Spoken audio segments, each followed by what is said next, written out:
তেপরামথার দুষ্কৃতির লোকজন, যে প্রদূত কিশোর দেববর্মনের যে দুষ্কৃতির লোকজন, তারা কখনো আটকাতে পারবে না আমাদের ভারতীয় জনতা পার্টির ষোড়শ কার্যকর্তাদেরকে এবং সমস্ত তেপরাবাসী জনগণকে। আমার নাম রথীন্দ্র দেববর্মা। আর আজকে আমরা একটা ওই দুস্কি বাজারের পারাকলক বিদ্যালয়ের প্রাঙ্গণে একটা আমাদের মুখ্যমন্ত্রীর একটা প্রোগ্রাম আয়োজন করা হয়েছিল। সেখানে আমরা আরএসপাড়ার 3টা বিসি নিয়ে আমরা সমস্ত কার্যকর্তা এবং সমস্ত আমাদের সাপোর্টের লোকজনদের নিয়ে আমরা এখানে রওনা হয়েছিল। তখন ত্রিপুরামথার কিছু দুষ্কৃতির লোকজন আমাদেরকে হঠাৎ মানে 2 রাউন্ড গুলি আর একটা গ্রেনেড আমাদের উপরে তারা চালিয়েছে। আমাদের দুর্ভাগ্য ভালো যে গ্রেনেডটা ফাটছে না।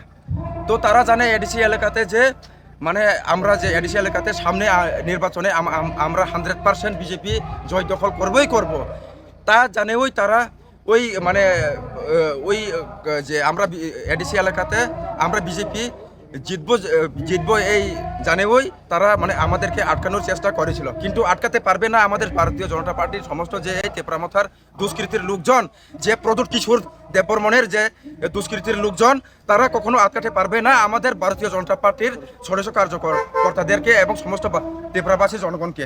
এটা কোন জাত হয়েছে ঘটনাটা? এটা লামপ্রাহাতি মেরাং বাজার। তো তোমরা কতটা গাড়ি আসছিল নাকি বাইক ট্যাক দিয়ে যাচ্ছিল? বাইক সহ গাড়ি আসলো আমাদের কমসে কম 40-45টা, আর লোকজন হবে 200 থেকে 250 জন। আমরা আহত কতজন হয়েছে? আহত হয়েছিল 10-15 জন মতো।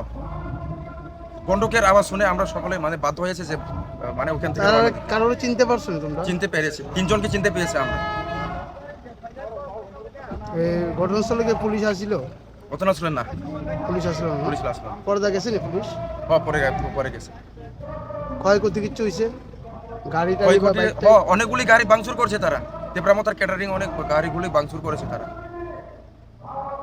নমস্কার।